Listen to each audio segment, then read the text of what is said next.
And this thing, well, I put it in a 5-gallon bucket last night while I was taking a bath, and just 10 minutes, it filled up a 5-gallon bucket, maybe that much. I mean, that was a lot of water, and that was only maybe 10 minutes.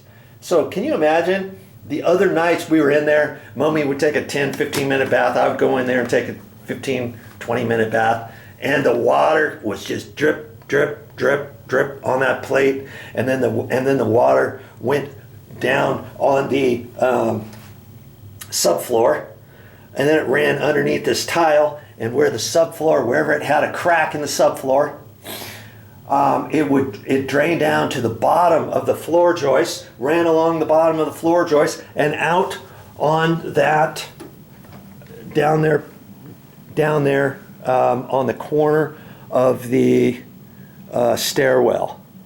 And so, you see, I mean, I could have been right the first time where the P-trap was. The adjustable P-trap or the drain. Thankfully I wasn't. I could have been right over here where the motor was and where I saw the black.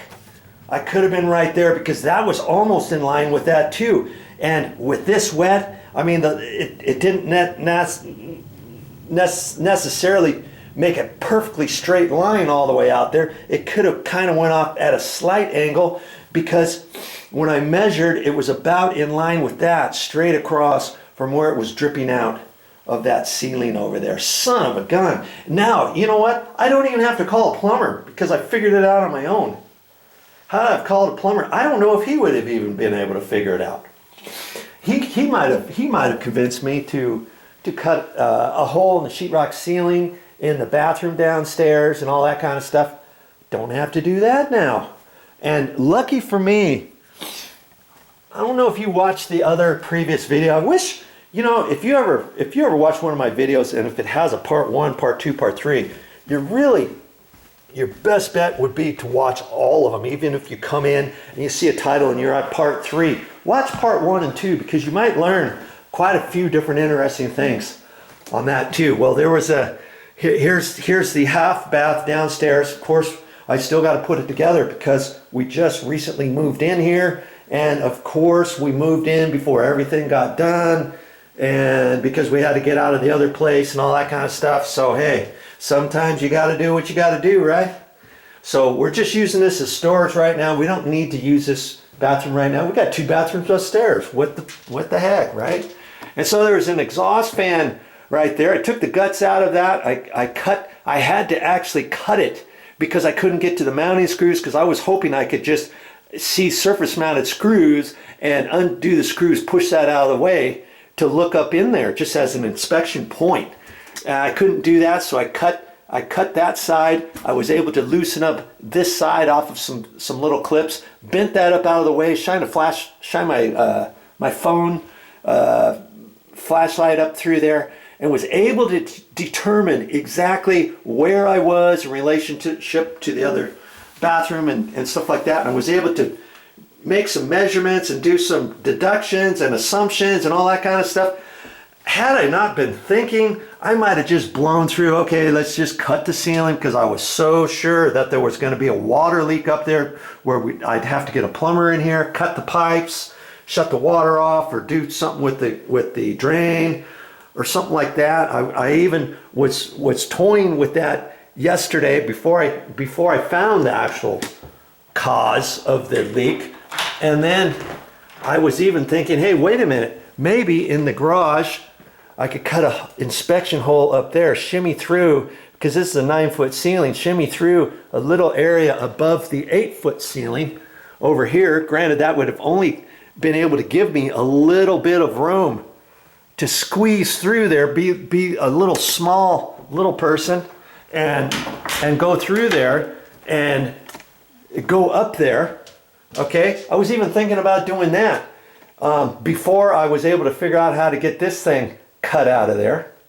And had there been a leak, I might have been able to go through there and access all of that area, but because there's no leak, hey, I don't have to do that. I don't have to patch anything in the garage. I don't have to patch the ceiling here in the bathroom. I can put this back together. It's not going to take me that long to put that exhaust fan housing back together and screw it back together and all that kind of stuff. I was able to, when it was leaking, after I damped it all, I should have made a video of that, but it was in the middle of the night, it was dark, and I was kind of pissed off and stuff, and this was all puckered down. After all the water receded out of here and I damped that, dry damped it with a paper towel, folded up paper towel, I was able to get most of the water out of there, and I thought, hey, I think I can just push all of that all back up where this was bubbled up. This was bubbled along here and all the way over to about there.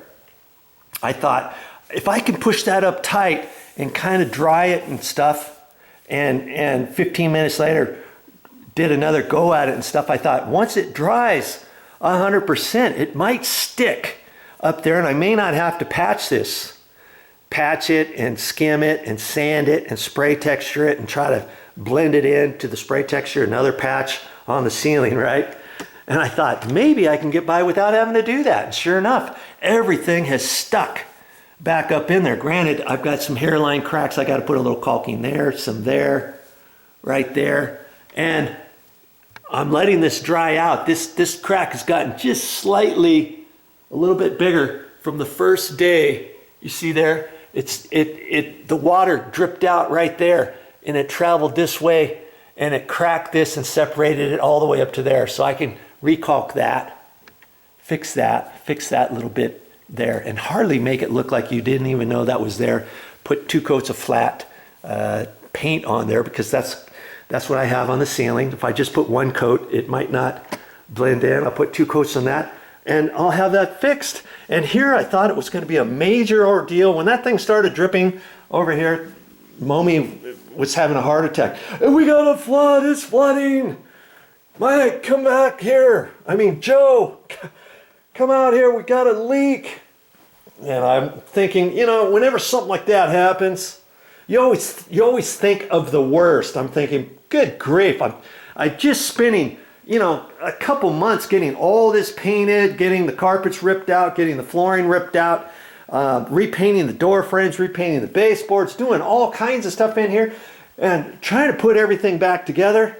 And now all of a sudden in my mind, I've got visions of cutting sheetrock ceilings out, and I might have had to cut the ceiling out in the kitchen because I wasn't sure if the tub, in fact, the drain on the tub is in the kitchen. The wall in the kitchen is about right here. And the drain for the tub is over the kitchen ceiling. And I was thinking, having nightmares about cutting that out, patching the ceiling, repainting the whole ceiling down there so it doesn't look like a patch and all that kind of stuff. That's what I was thinking of when Mommy's saying we got a leak. You know, so I'm thinking major problems and stuff, and here it was, this stupid little pipe, drip, drip, drip, drip, drip, just acting as a siphon. And you know, I'm not going to leave it like that. Even with this being higher than that, did you know the water can still siphon up there? Because when you fill up the tub, the water gets in there, and then it just kind of pulsates that.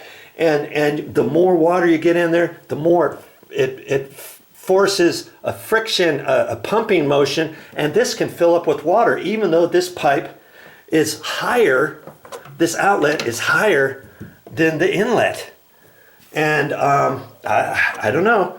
So I gotta figure that out. I think I can look it up on the internet and figure out where to hook that up. I mean, worst case scenario, I can just pinch this together and put a little wire on there, or put a cap on it, whatever.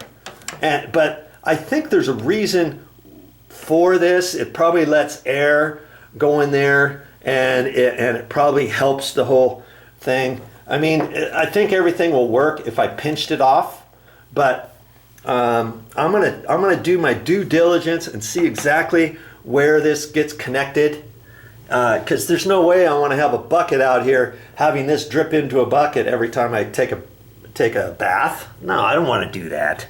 Okay, so I've still got to kind of look at that and figure that out. I'm thinking it goes in there, but I'm not quite sure. Like I say, there's a nib in there that almost looks like if I force it on there, this thing could push in there, but I don't want to do that and then find out that's not right, because then it could start still filling up with this with water and then start dripping out of that. Now, I don't want that either. Okay, so hey, I got it fixed. I don't have to have a plumber coming in here or anything. I will spray some Clorox and stuff in there to get that mold buildup out of there. So I'm glad I found that out.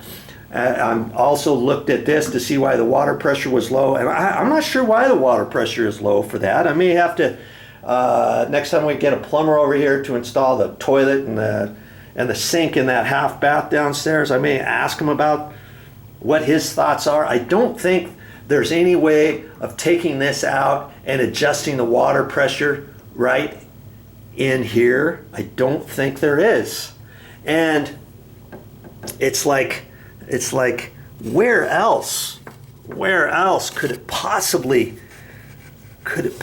be on why the water pressure is so low there? Because we got plenty of water pressure in the sinks. When I run the sink on the hot water side, I got plenty of pressure. See, almost pretty much the same pressure as the cold water on both sides.